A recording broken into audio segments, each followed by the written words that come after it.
So those of you who have been watching more than one video know that I am not a thin man, and that little gap to climb out of the window, I need to lose like 80 pounds before that's a reality,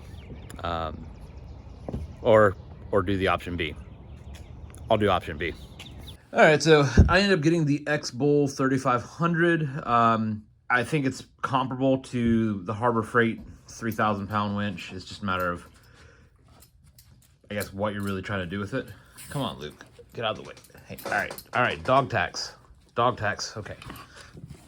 Anyways, yeah, so 3,500 pound winch will draw roughly 125 amps or so, which is a lot, especially for my system in the trailer. But I don't think it's gonna be going at full load, and I don't think it's gonna be going at long duration, so I think it still should be fine. So then the question becomes, how am I mounting this to my trailer? Like, I don't want the winch to be sitting on top of the floor just because, well, trip hazard. I won't be able to open my cabinet doors all the way, and so forth and so forth. So what I'm gonna end up doing is I'm just gonna make a mount and use SendCutSend to be able to do it.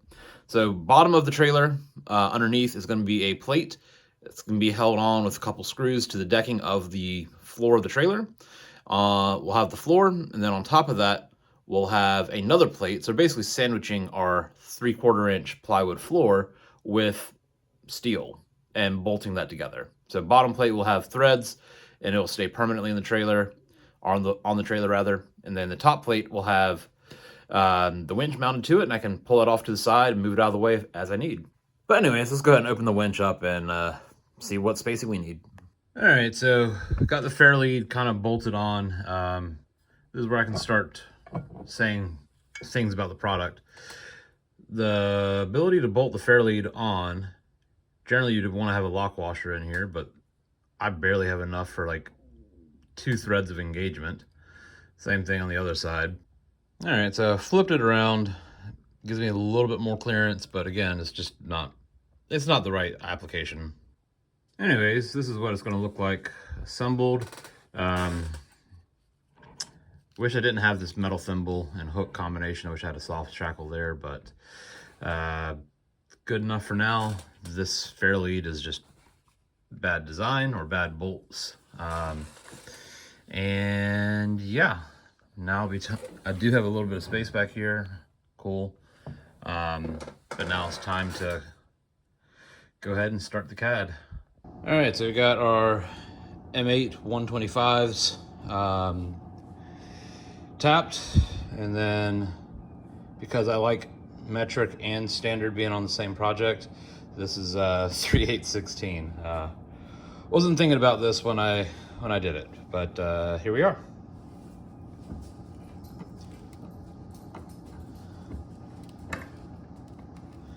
All right, Luke, back away. Hey, bud. Luke, here, sit. Yeah, good boy, good boy. All right, so now we've got our plates, I guess rust prevented, not painted, because painted would not look like that then. All right, so those that noticed that last little clip,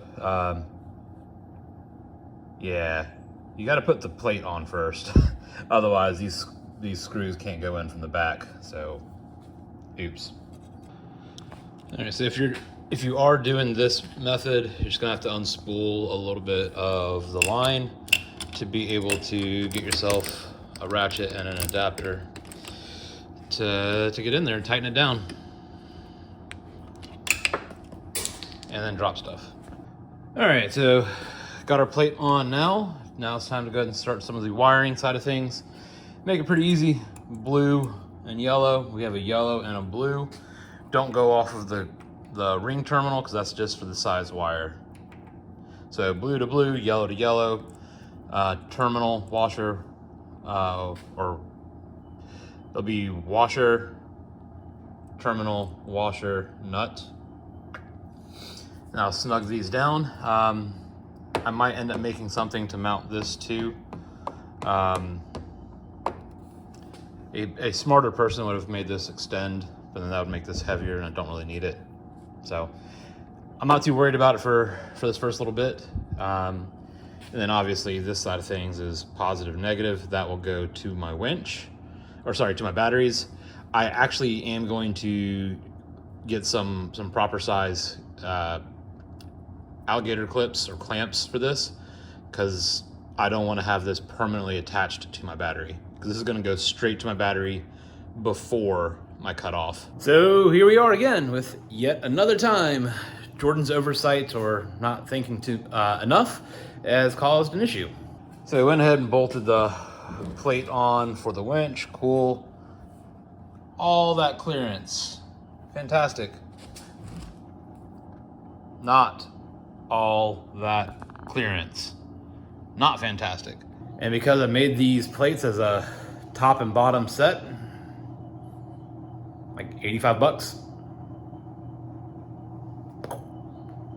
Up in smoke. So yeah, gotta remake this bracket.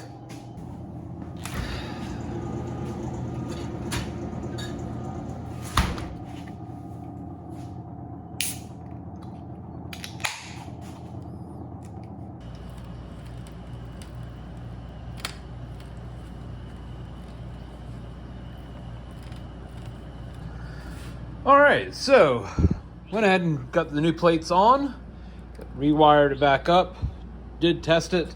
There's a small wire that was hidden in this, all zip tied together from the factory, that I needed to connect to the power for it to work. It does work now. So let's go ahead and connect these up.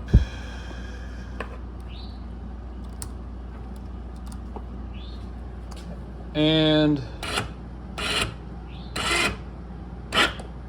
it works.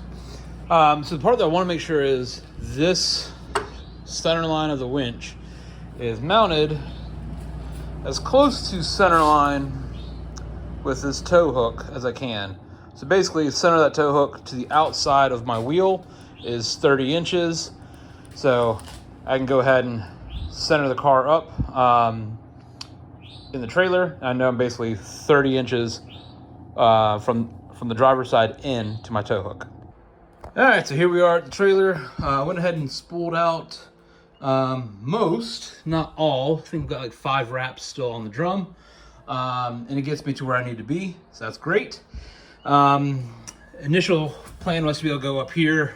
That's getting a little bit close to a floor stiffener. Same thing back here. So we're just gonna split the difference right here, and it should be pretty well centered for the tow hook on the winch itself. If it's not, well, then I guess I get to redo it. Anyways, as you probably figured it out, my method for trying to hold the bottom plate in place while getting these started was not gonna work. So my wife is on the way to bail me out and do the inside part for me while I hold that bottom plate in place. All right, so now that we've got that whole winch plate actually screwed in from the bottom, now it's time to test if this whole concept actually works, because otherwise I cannot open my middle cabinet door, which would suck. So yeah, obviously this cabinet door could only open to there and then get really dented by the winch itself. It'd be nice to have an impact, but I don't right now.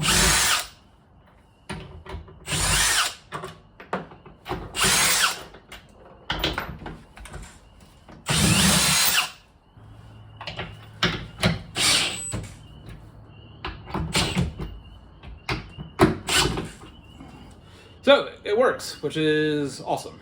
Yeah, and I'm not sure how this filming is because wife's actually filming it, and historically has not gone well. But anyways, that's the winch being installed completely, and it works.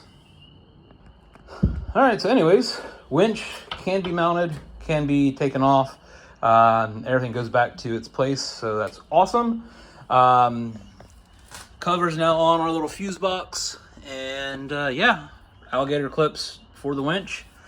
And when it's not being used, we'll just store it in here in this cubby, probably honestly in that little corner, and I'll just get a little bungee strap or something to hold it in place. And that's probably going to be its little storage home.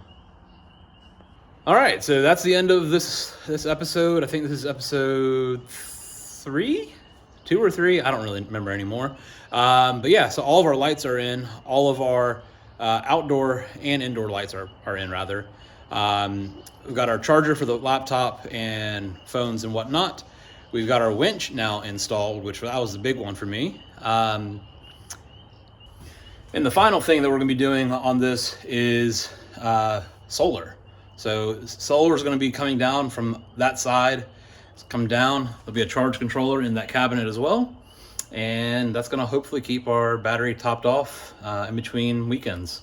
It's a 100 watt, so it's not gonna be anything crazy. I'm not gonna charge to replenish while I'm actually using it, but it's just to keep stuff topped off. Anyways, if you enjoyed that, if you've enjoyed the little mini series on the trailer, please go ahead and give me a comment or show me some sort of love for the algorithm. And yeah, we're on the way. Thanks for watching.